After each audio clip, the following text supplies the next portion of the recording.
क्या आप जानते हैं कि जब से बीजेपी की सरकार बनी 2017 से 2020 के दरमियान में 6,775 एनकाउंटर हुए, 6,475 एनकाउंटर हुए, जिसमें से मरने वालों की तादाद 37% मुसलमानों की 37% मुसलमानों की थी। और उत्तर प्रदेश में मुसलमानों की आबादी पॉपुलेशन का परसेंटेज 18 या 19% के दरमियान में है। आखिर ये जुल्म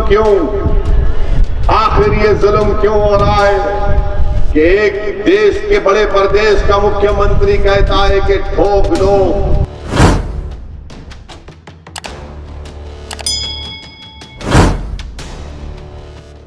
पिछले 4 साल से बीजेपी की सरकार है और उत्तर प्रदेश रियासत के चीफ मिनिस्टर मुख्यमंत्री जनाब योगी आदित्यनाथ है। इन्होंने कोई कसर बाकी नहीं रखी कि भारत के संविधान की धज्जियां उड़ाई जाए।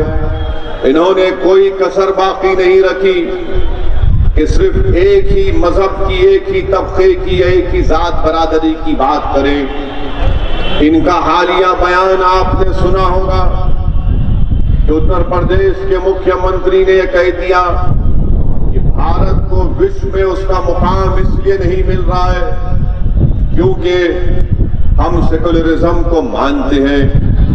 मैं उत्तरला की सरजमीन में खड़े होकर उत्तर प्रदेश के मुख्यमंत्री को ज्ञान देना चाहता हूं, उनको बताना चाहता हूं कि शायद उत्तर प्रदेश के मुख्यमंत्री ये भूल चुके हैं कि जिस संविधान पर उन्होंने कसम खाकर उत्तर प्रदेश के मुख्यमंत्री बने, उसी संविधान में योगी जी अगर आप नहीं जानते तो मैं आपको बता रहा हूं कि जिस संविधान को बाबा साहिब अम्बेडकर ने बनाया, उस संविधान में मेरी आपसे गुजारिश है कि आप भारत के संविधान की आर्टिकल 14 को पढ़ लीजिए, आर्टिकल 19 को पढ़ लीजिए, आर्टिकल 22 को पढ़ लीजिए, 25 को, 26 को, 29 और 30 को पढ़ लीजिए। योगी जी किसी को बिठा लीजिए और उससे कहिए कि एक शेरवानी टोपी पहनने वाला यहां पर आकर एक भड़काऊ भाषण देकर गया है, जरा मुझे इस बारे में समझा दो।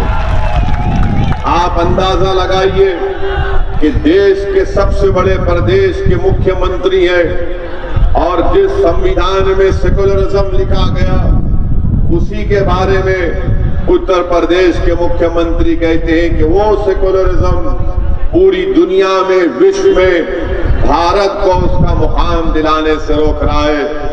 योगी जी, मैं आपसे पूछना चाहता हूं और आप और हमारे मुल्क के वजीर आजम से पूछना चाहता हूं, आज देश में पेट्रोल और डीजल की कीमतें माशाल्लाह 100 रुपये लीटर हो चुका है। क्या वो सेकुलरिज्म की वजह से हुआ है? क्या सेकुलरिज्म की वजह से पेट्रोल और डीजल और गैस की कीमतों में इजाफा हो गया?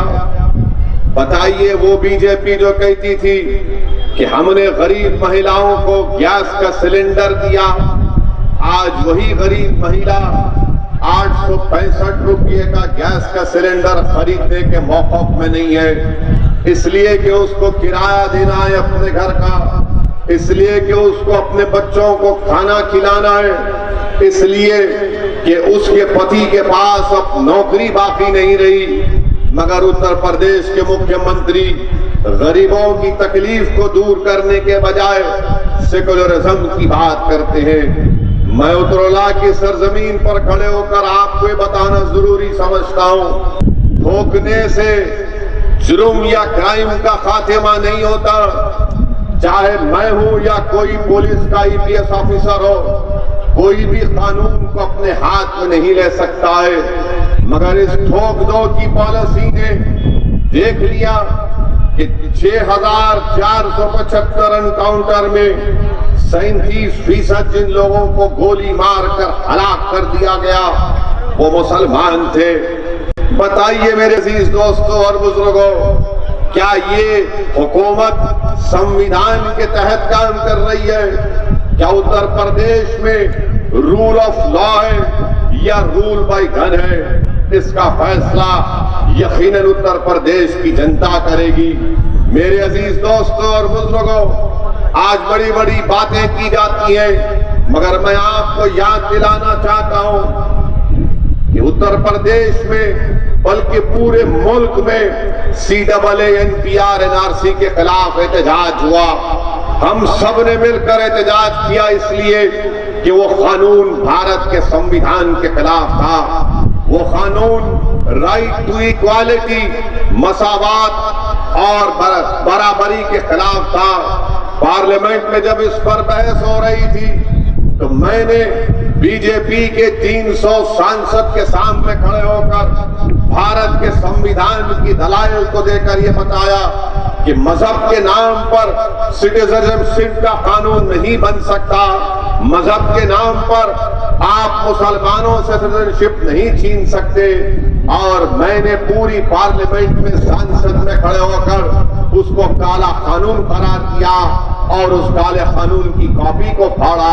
मैं मुबारकबाद देता हूं उन तमाम लोगों को जिन्होंने खास तौर से हमारी मां और बहनों को, जिन्होंने पुरअमन एहतजाज किया उस कानून के खिलाफ। मगर अफसोस ये है कि उत्तर प्रदेश में 23 मुसलमानों को गोली मारकर उनकी जानें ले ली गई।